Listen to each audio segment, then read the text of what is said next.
কোন ভালো অঙ্ক, এই অঙ্ক ইউটিউবে আমার প্রথম দিকে সব থেকে বেশি জনপ্রিয়তা পেয়েছিল এই ধরনের অঙ্কগুলোতে, গরু মহিষ, যেটা অনেকে অনেক রকম ভাবে করায়, কিন্তু আমি গোয়াল বানিয়ে, গরু আর মহিষ অরিজিনালি গোয়াল ঘর বানিয়ে অঙ্ক করিয়েছিলাম। আমি আবার একবার আপনাদেরকে দেখাতে চলেছি, আশা করি এটা সারা জীবনে আপনাদের ভুল হবে না। একজন লোক 15টা গরু এবং মহিষ কিনেছিলেন, 15টা গরু মহিষ, কোনটা কতগুলো জানি না, জানার দরকারও নাই, কিন্তু টোটাল কত টাকা দিয়ে? 33,000 টাকা।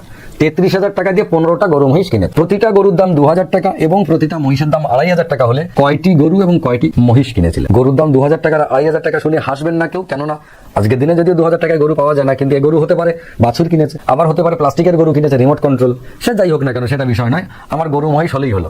প্রথম কাজ আপনার কি হবে?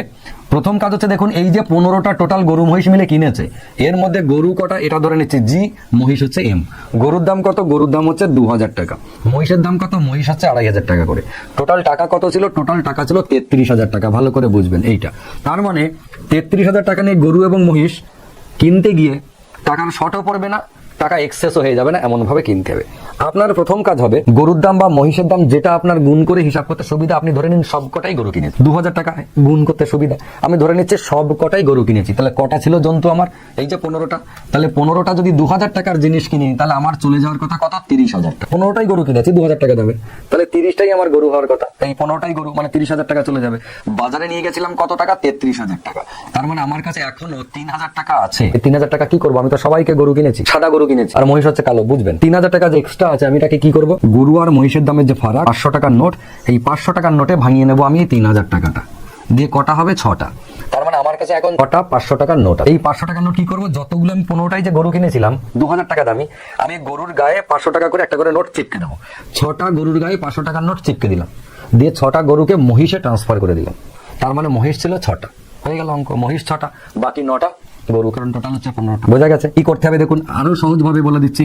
আপনি মনে করুন এরকম করে 3টে 4টে 5টা আপনি গোয়াল ঘর করেছেন, 1টা 2টো 3টে, 3 5 15টা। যতগুলো আপনি গরু মহিষ কিনবেন ততগুলো গোয়াল ঘর বানিয়ে নিলেন। 15টা ঘর কেটেছি মানে 15টা গরু আর মহিষ কিনে এনে ভরে দেবো। প্রথম কাজ হবে, দেখুন আরো সহজ মনে হবে, যেটা আমি ইউটিউবে দেখেছিলাম। প্রথম কাজ হবে, প্রত্যেকটা ঘরে 2,000 টাকার গরু আপনি ভরে দিন, প্রতিটা ঘরে। সব কটা ঘরে আমি গরু ভরে দিলাম, দিয়ে আমি 15টা ঘরে গরু চলে গেল মানে কত টাকা চলে গেল? 15টা ঘরে গরু চলে গেল মানে আমার 30,000 টাকা চলে গেল।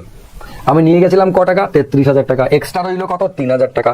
গরু আর মহিষের দামের ফারাক কত? 500 টাকা। 500 টাকার নোটে ভাঙিয়ে 6টা আমি 500 টাকার নোট পেলাম। যেই আমি 500 টাকার নোট 6টা পেলাম, অমনি কি করলাম? 6টা ঘরে আমি 500 টাকা দিয়ে চলে গেলাম। 6টা ঘরে 6টা 500 টাকা নোট হয়েছিল, তাহলে 6টা ঘরে এখন কত টাকা হলো?